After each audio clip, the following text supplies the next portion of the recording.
அனைவருக்கும் வணக்கம். Astro mind therapy அன்புள்ளங்கள் அனைவரையும் இந்த புதிய வீடியோவில் சந்திப்பதில் பெருமகிழ்ச்சி அடைகிறேன். இந்த வீடியோவோட தலைப்பு தமிழ் புத்தாண்டு பலன்கள் அப்படிங்கிற தலைப்பில் தான் பார்க்க போகிறோம்.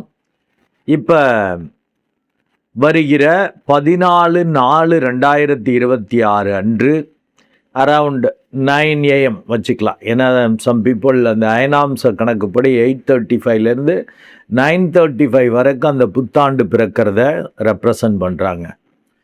ஸோ அவங்கவுங்க சுருதிக்கு எப்படி இருக்குன்னு பார்த்துட்டு அரவுண்ட் 9 வச்சுக்கலாம். ரொம்ப அப்படியே மைனூட்டாக இது பண்ண வேண்டிய அவசியம் இல்லை. 9 o'clock இந்த புத்தாண்டு பிறக்கிறது. இந்த தமிழ் புத்தாண்டோட அந்த நாமம் பெயர் என்ன அப்படின்னா பராபவ ஆண்டு. பராபவ அப்படின்னாலே பரா அப்படின்னாலே பெரிது. அது கடவுளை தான் கூட சொல்லுவாங்க. பராசக்தி, பரம்பொருள், எங்கும் நிறைந்திருப்பது அப்படின்லாம். இந்த பவ அப்படின்னா அதுபோல் அப்படியே அதுவாக ஆகுதல் அப்படின்னு அப்படி ஒரு தோற்றம், அந்த ஆண்டோட அமைப்பே அப்படி தான் இருக்குது. இந்த ஆண்டுக்கு யார் ராஜாவாக வரா? குருனாலே அப்படி தானே, அருள் குருனாலே குரு அருள் வேணும் அப்படிம்பாங்க. ஸோ இந்த ஆண்டு அனைவருமே குருனாலே இதான் முறை, ஒழுங்கு, நியாயம், தர்மம் இப்படிலாம் யோசிக்கக்கூடிய ஆளுங்க. கேட்காமே உதவி செய்கிறது, ஆலோசனை கொடுக்கறதெல்லாம் பண்ணுவாங்க. அது குருவோட இயல்பு. எல்லா மக்களும், அது 12 ராசிக்காரர்களும் அப்படி தங்களை மாற்றிக்கணும். இந்த ஆண்டு ஒழுக்கம், நேர்மை இப்படி உங்களை மாற்றிக்கிட்டாதான் இந்த பராபவ ஆண்டு உங்களுக்கு மிக சிறப்பாக இருக்கும். இது அடிப்படை, இது ஆஸ்ட்ரோ மைண்ட் தெரபியோட அடிப்படை இது உங்களுக்கு அறிவுறுத்தல். ஏன்னா நீங்கள் குருவாக மாறணும், சுயநலமாக இருக்கக்கூடாது. குருனாலே பொதுநலமாக இருக்கக்கூடிய ஆளுங்க. ஸோ அப்படி மாறணும். எனக்கு என்ன கிடைக்கும்னு சுயநலமாக சிந்திக்கக்கூடாது. அப்படி போகிறப்ப தான் அந்த அன்புங்கிற தன்மைக்கு நீங்கள் போகிறப்ப தான் இந்த ஆண்டு கோள்களால் பெரிய பாதிப்பு வராமல் நீங்கள் தப்பிச்சுக்கலாம். நீங்கள் அதே போலயே மாறணும். பராபவ அப்படின்னா இந்த பராசக்தி போல, இந்த பரம்பொருளை போல, இந்த பெரிய சக்தி, இந்த அண்ட பிரபஞ்ச நாயகனை போல நீங்கள் மாறணும். எல்லாம் அவருடைய படைப்பு. அவரை நேசிக்கிறீங்கன்னா அவர் படைப்பையும் நீங்கள் மதிக்கணும், நேசிக்கணும். அனைத்து உயிரினங்களையும் நேசிக்கும் பொழுது உங்களுக்கே அப்படி அருள் தோற்றம் வரும். உங்களுக்கு அப்படி ஒரு ஃபீல் வரும். உங்களை பார்த்தா எல்லாரும் கும்பிடுவாங்க. ஸோ அந்த தன்மை வரும். ஏன்னா இந்த இதுக்கு ராஜாவாக குரு வருகிறான்ட்ட. மந்திரியாக யார் வரார்? செவ்வாய். ராஜா என்ன சொல்கிறாரோ அதை அதிரடியாக நிறைவேற்றக்கூடிய மூளை அதெல்லாம் வேலை செய்யாது. அவர் சொல்லிட்டார்ல, செய்ய, அட்ரா, ஒத்தரா, சரி பண்ணுறா. ஏன்னா அது செவ்வாய்ங்கிறது மோடு முட்டிக்கோள். நீங்கள் அது மாதிரி ஒழுக்கமாக நேர்மையாக இருந்தால் பெரிதாக பாதிப்பு வராது. இல்லாட்டி இந்த மந்திரி அவனை தூக்குடா, காலி பண்ணுறா. ஒரு உதாரணத்துக்கு சொல்கிறேன். இப்போ இது கலியுகத்தில் இப்படி தானே மக்கள் இருக்கிறாங்க. அரசியல்வாதிகளும் அப்படி வித்தியாசமால பேசுகிற மாதிரி இருக்குது. ஒரு அன்பு, ஒரு பணிவு அதெல்லாம் மாறி போச்சு. இந்த ஓட்டு வாங்குறப்ப இது பண்ணுவாங்க. இப்போ வேறு எலெக்ஷன் டைம் வேறு. வாங்கின பிறகு அந்த ஒரு கெத்து காட்டுறது. இப்போ மந்திரியாக செவ்வாயாக வர்றப்ப அந்த மோடு முட்டித்தனம் இருக்கும். ராஜா மேலே உள்ளவங்க என்ன சொல்கிறாங்களோ அதை அப்படியே இம்ப்ளிமெண்ட் பண்ணுறது. அவங்க யார் என்னெல்லாம் பார்க்குறதில்ல. அவர் ஒரு வார்த்தை சொன்னால் அதை அப்படியே மோடு முட்டித்தனமாக இது பண்ணக்கூடியபடி இருக்கும். செவ்வாய் மந்திரியாக வருகிறார். கவனமாக இருக்கணும். ஏதாவது தப்பு தண்டா சிக்கல்கள் பண்ணாங்க கொஞ்சம் பிரச்சனை, அதிரடியாக ஆக்ஷன் இருக்கும். சேனாதிபதியாக யார் வரா அப்படின்னா சந்திரன் வரார். அதை மந்திரியை ஆர்டர் பண்ணிட்டு வருவோம், அதை தூக்குடான்ட்டு. ஆனால் அதை இம்ப்ளிமெண்ட் பண்ணக்கூடிய போலீஸ்னு வச்சுக்கலாம். அந்த சேனாதிபதிங்கிறது இப்போதைக்கு ஜனநாயக நாட்டில் இந்த போலீஸ் என்ன குழம்புவாங்க, என்னடா செய்கிறது, அப்படியே அடி தூக்கு இது பண்ணுங்கிறாங்க. பொதுவிலேயே இந்த சீருடை பணிகள்லாம் செவ்வாய்க்கு உரியது தான். இப்போ மந்திரியே செவ்வாயாக இருக்கிறப்ப அவங்க ஆர்டர் கொடுக்குறப்ப அதிரடி காட்டி ஏதாவது பண்ணால் தேவையில்லாமல் சிக்கல்கள் வரும் அப்படின்னு அந்த ஒரு பயமும் இந்த சந்திரன் ஏற்படுத்துவார். அப்போ செய்யலாமா வேணாமான்னு குழப்ப நிலையிலேயே இந்த சேனாதிபதிகள் இருக்கிற மாதிரி இருக்கும். இதெல்லாம் என்ன சார் கதை மாதிரி சொல்லிட்டு இருக்கீங்க? நீங்கள் அப்படி பண்ணிக்கணுங்க. உங்களுக்கு அந்த குழப்பம் வரும். உங்களுக்கு ஃபிட் பண்ணிக்கணும். செயல்படுத்துவதில் குழப்பம் வரும், மோடு முட்டித்தனமாக பிஹேவ் பண்ண தோணும், பெரட்டிலாம் உருட்டிலாம். அது நேர்மையாக இருந்தால் அது வரும்ல. யாருக்கு பயப்படுவீங்க? நம்ம நேர்மையாக ஒழுங்காக கரெக்டாக இருக்கிறப்ப யாருக்காவது பயப்படுவோமா? நான் கரெக்டாக இருக்கேன், எதற்கு யாருக்கு பயப்படணும் அப்படிங்கிற தன்மை வரும். அதுதான் அந்த மந்திரி செவ்வாய் மோடு முட்டித்தனம். ஆனால் முடிவெடுக்கிறதுல குழப்பம் வரும்.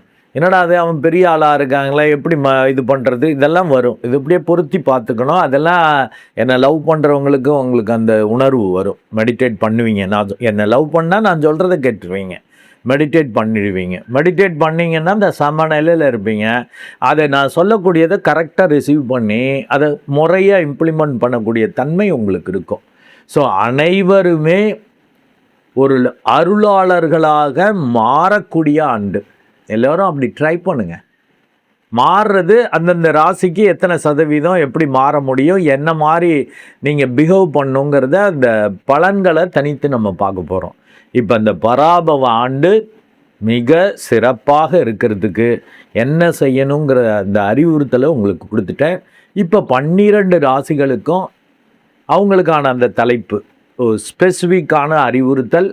ஏன் அது மாதிரி அறிவுறுத்தல் கொடுக்குறேன், எப்படி பிஹேவ் பண்ணணும், என்ன மாதிரி சூழல்கள் வரும், என்ன மாதிரி எண்ணங்கள் உணர்வுகள் வரும் அப்படிங்கிறத நம்ம தனித்தனி வீடியோஸாக பார்ப்போம். இப்போது மேஷ லக்னம் அண்டு மேஷராசி அன்புள்ளங்களுக்கு இந்த பராபவ தமிழ் புத்தாண்டு என்ன மாதிரி பலன்களை கொடுக்க போது, அவர்களுக்கான அறிவுறுத்தல்கள் என்ன அப்படிங்கிறத இந்த வீடியோவில் பார்க்க போகிறோம். இப்போ மேஷ லக்னம் அண்டு மேஷராசி அன்புள்ளங்களுக்கான அறிவுறுத்தல் என்பது மிக கவனமாக விளையாடும் ஆண்டு. மீண்டும் அந்த அறிவுறுத்தலை கொடுக்குறேன். மிக கவனமாக விளையாடும் ஆண்டு. இந்த அறிவுறுத்தல்லேருந்தே புரிஞ்சிக்கணும். அண்டு அதுக்கான பர்சன்டேஜ் எத்தனை சதவீத நன்மைகளை அடைய வாய்ப்பு இருக்கிறது அப்படின்னா 30% நன்மைகள், 30%. ஏன் இதை மாதிரி சொல்கிறேன் அப்படின்னாக்க, உங்கள் லக்னாதிபதி ராசி அதிபதியான அந்த செவ்வாயே மந்திரியாக வருகிறார். மந்திரினாலே ஒரு பவர், பெரிய ஆளுங்க அதிகாரிகளுக்கு நீங்கள் ஒரு அடியாளாக மாறுவது, அப்படி இருக்கிறதுக்கான வாய்ப்பு உண்டு. ஆனால் உங்கள் லக்னாதிபதி ராசி அதிபதியே செவ்வாய் 8ஆம் இடத்ததிபதியாகவும் வருகிறார். பொதுவாகவே செவ்வாய் மோடுமுட்டி, அதுக்கேற்றபடி தானே டிசைனும் இருக்கும். 8 அப்படிங்கிறப்ப எதிர்பாராமல் வெடுக்கு துட்டுக்குன்னு ஏதாவது பண்ணுறதுங்கிறது மாதிரி பண்ணுறதுக்கு வாய்ப்புகள் உண்டு. மேலும் ஏன் கவனமாக இருக்கணும் அப்படின்னா, மீண்டும் இந்த 8ங்கிறது வெடுக்கு துடுக்குன்னு செய்வீங்க, அந்த ஒரு பிரச்சனை. மேலும் அந்த செவ்வாய் யாருடைய சாரத்தில் இருக்கும் பொழுது, பயணிக்கும் பொழுது இந்த புத்தாண்டு பிறக்கிறதுனா பாதகாதிபதியான சனியுடைய சாரத்தில் அவர் பயணிக்கிறார். அப்போ பேராசையோடு செயல்படக்கூடிய தன்மை, அது இது பண்ணி ஓவராக ஏதாவது பண்ணி என்ன செய்கிறோன்னு தெரியாமல், ஏன்னா ஆத்திரக்காரனுக்கு புத்தி மட்டுன்னு ஒரு அறிவு நாலேஜ் இல்லாமல் தவறுதலாக பல வேலைகளை செய்கிறதுக்கான வாய்ப்புகள் உண்டு. மேலும் மேஜர் கோள்கள், இப்போ 9 குடையவன் நல்லா இருக்கான். 9 குடையவன் தட் இஸ் குரு பகவான் குருவோட சாரத்திலேயே இருந்து 3ஆம் இடத்துல இருக்கிறது. 3ஆம் இடத்துல இருக்கிறது சுமார். அதுக்கு சாண்டிங் ஆஃப் மந்த்ராஸ், ஏதாவது இஷ்ட தெய்வத்தோடைய நாமத்தை ஜபிக்கிறது. நாம ஜபம் பெஸ்ட். ஓம், நான் அதை தான் சிம்பிளாக நமது முன்னோர்கள் கொடுத்த அந்த டெக்னிக்கை இந்த ஜப தியானத்தில், ஓம் பிடிச்ச சாமி பேர் சரணம், இல்லாட்டி நமக, சரணம்னு சொல்லிக்கலாம், இல்லை நமக அப்படின்னு சேர்த்துக்கலாம். அதை அப்படியே சொல்லணும், மனசு அலைபாஞ்சா அப்படி சொல்லணுன்ட்டேன். இல்லாட்டி அப்படியே அந்த கடவுள் உருவத்தை, அவருடைய லீலைகளை அப்படியே நினச்சி நீங்கள் உங்களை மறந்துடணும், அவராக மாறணும். அப்போ சூப்பராக இருக்கும். ஏன்னா 9ஆம் இடத்ததிபதி தன்னுடைய சுயசாரத்திலேயே இருக்கிறப்ப பெரிய அளவுக்கு அலைச்சல் விரயம் இல்லாமல் எல்லாம் அவன் செயல் அப்படின்னு அழகாக டீல் பண்ணுவீங்க. அப்படி ஒரு திருப்தி, பரம திருப்தி கிடைக்கும் முழுமையாக. அதுதான் நான் ஆரம்பத்தில் இன்ட்ரோடக்ஷன்லேயே சொல்லியிருக்கேன். நீங்கள் கண்டிப்பாக அது மாதிரி கடைபிடிக்கணும். ஏன்னா குரு பகவான் அவ்வளவு நல்ல இதில் இல்லை. 3ஆம் இடம்ங்கிறது அவ்வளோ நல்லதில்லை. சாரம் சுயசாரம். அப்போ மெடிடேட் பண்ணிட்டீங்க, இந்த பூர்வ பாக்கியம் வேலை பார்க்க ஆரம்பிச்சிடும்.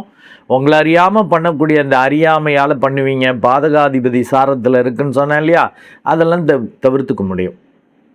அண்டு இந்த பேராசையை தூண்டக்கூடிய இதில் அந்த செவ்வாய் அவர் மட்டும் அல்லங்க, ராகுவும் அது மாதிரி பண்ணுவார். 11ஆம் இடத்தில் பாதகஸ்தானத்தில். ஏன்னா உங்களுக்கு சர லக்னம், சரராசி உங்கள் இது. ஸோ அதுக்கு 11 பாதகம். அங்கே ராகு இருக்கார். அது வித்தியாசமாக டிஃப்ரெண்ட்டாக ஏதாவது செய்வோன்னு, தகுதிக்கு மீறி இதெல்லாம் கிடைக்கும்னு ரொம்ப ரிஸ்க் எடுக்குது. ஏதோ இப்போ இந்த ஆடு ஏதோ இது வந்துச்சு, 1 லட்ச ரூபா கொடுத்தா 1 கோடி ரூபா கிடைக்கும், ஏதோ இரிடியம் இதுன்னு ஏதோ ரீசண்டாக அரெஸ்ட்டுங்கிற மாதிரி, இப்படி வித்தியாசமாக ஏதாவது தூண்டி விட்டு பேராசையை அறியாமையால் எப்படியா 1 லட்சம் கொடுத்தா 1 கோடி கொடுப்பான், ஏதாவது லாஜிக்கா அப்படிங்கிறதெல்லாம் தெரியாமல் மாட்டிக்கிற மாதிரி. அதனால தான் உங்களுக்கு என்ன அறிவுறுத்தல் கொடுத்துருக்கேன், மிக கவனமாக விளையாடும் ஆண்டு. ஏன்னா 30% நன்மைகள் தான் அனுபவிக்க முடிகிற மாதிரி இருக்குது. இந்த ராகு மட்டும் ஓகேவா இருக்கார், 11ஆம் இடத்துல இருக்கிறது சிறப்பு. பட் பேராசையோட செயல்படலை, நல்ல மெடிடேட் பண்ணிட்டு, ஏன்னா 5ல் கேது இருக்குது, நல்ல மெடிடேட் பண்ணிட்டு அந்த பரம்பொருள் கொடுக்கறது அதை அப்படியே அக்செப்ட் பண்ணிக்குவோம் அப்படின்னு அதை அக்செப்ட் பண்ணுற மனநிலையில் இருந்தால் பெரிய லாபமாக மாறும். நீங்கள் பேராசையோடு செயல்பட்டீங்க, ஆப்பு தான். அதனால தான் தலைப்பே இப்படி கொடுத்துருக்கேன். அண்டு 30% நன்மைகள் தான் சொல்லியிருக்கேன், ஜாக்கிரதை. 12ஆம் இடத்துல வேற சனி பகவான் இருக்கிறார். 11ஆம் இடத்ததிபதி 12ல்.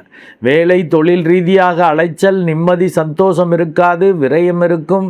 ஏன்னா 7ல் விரயச்சனி, விரயங்கள் வந்து தான் சேரும். அப்போ நம்ம ரொம்ப அளவோட எதை செய்யணும் எதை செய்யக்கூடாதுங்கிறதுல சரியாக தெளிவு, பெரியவங்க மூத்தவங்கள்ட்டெல்லாம் கேட்டுட்டு செய்யணும். இல்லாட்டி மெடிடேட் பண்ணிட்டீங்கனாலே உள்ளுணர்வு சொல்ல ஆரம்பிச்சிடும். அழகாக செய்யணும். சுப செலவுகளை மட்டும் செஞ்சுக்கணும். அனாவசியமாக ஆடம்பரமாக பெருசாக லாபம் கிடைக்கணும் வித்தியாசமாக ஏதாவதுலாம் பண்ணிங்க அப்படின்னா சிக்கல்களை அனுபவிக்கிற மாதிரி இருக்கும். மேஜர் கோள்கள்லாம் சரியில்லை. அண்டு செவ்வாய் சனி சேர்ந்து புத்தாண்டு அன்று எங்கே பார்க்குறார் அப்படின்னா 6ஆம் இடத்தை பார்க்குறார். எல்லாத்துலேயும் காரிய தடை, பிரச்சனை, நெகட்டிவ், போட்டி, பொறாமைகள், சிக்கல்கள் இப்படி தான் இருக்கும். அந்த காரியத்தை நடத்தி முடிக்க முடியாதபடி உடம்பு சரியில்லை, மனசு சரியில்லை, அப்படி வரும். ஓரளவு நல்ல தசாபுத்தி போயிட்டுருக்குன்னா பெரிய அளவுக்கு கடன் வாங்குகிற மாதிரி வரும். கடனில் மாட்டிக்கிற மாதிரி ஆவீங்க. கொஞ்சம் கவனமாக இருக்கணுங்கிறதுக்காக தான் இந்த தலைப்பை சொல்லிட்டேன். இந்த டீட்டெயில்டு பலன்கள்ங்கிறது இன்னும் பெருசாக ஒன்றையும் விளக்குனாக்க டைம் ஆகும். அதுவும் இது பொது பலன்கள் தான். பர்டிகுலர் ஜாதக அமைப்பு படி தான் ஸ்பெசிஃபிக்காக சொல்ல முடியும். அது 20 நிமிஷம் ஆகும் மினிமம் இந்த அப்பாயின்மெண்ட்டில் உங்களுக்கு டிஸ்கஷன் கொடுக்கறதுக்கே. உங்களை பற்றி ஒரு 10 நிமிஷம் பேசுவேன். அண்டு உங்களுக்கான கேள்விகளுக்கான பதில்கள் 10 நிமிஷம் இருக்கும். ஒரு 20 நிமிஷம் அந்த அப்பாயின்மெண்ட் போகும். பட் இங்கே பெரிய லென்த்தி வீடியோவாக போகும், சிக்கலாகுங்கிறதால தலைப்பை சொல்லிட்டேன், அந்த பர்சன்டேஜ் கொடுத்துட்டேன், இந்த அறிவுறுத்தலை கொடுத்துட்டேன். அப்போ நீங்கள் ஒரு விழிப்புணர்வு வேணும். மெடிடேட் பண்ணுங்கள், என்னுள்ள இருக்கும் அதே பவர் தான் உங்கள்கிட்டையும் இருக்குது, விழிப்புணர்வு வந்துடும். மிக எச்சரிக்கையாக உங்களை அறியாமையே நீங்கள் கடைபிடிக்க முடியும். செயல்பாடுகளில் கவனத்தோட விழிப்புணர்வோடு செயல்படுவீங்க.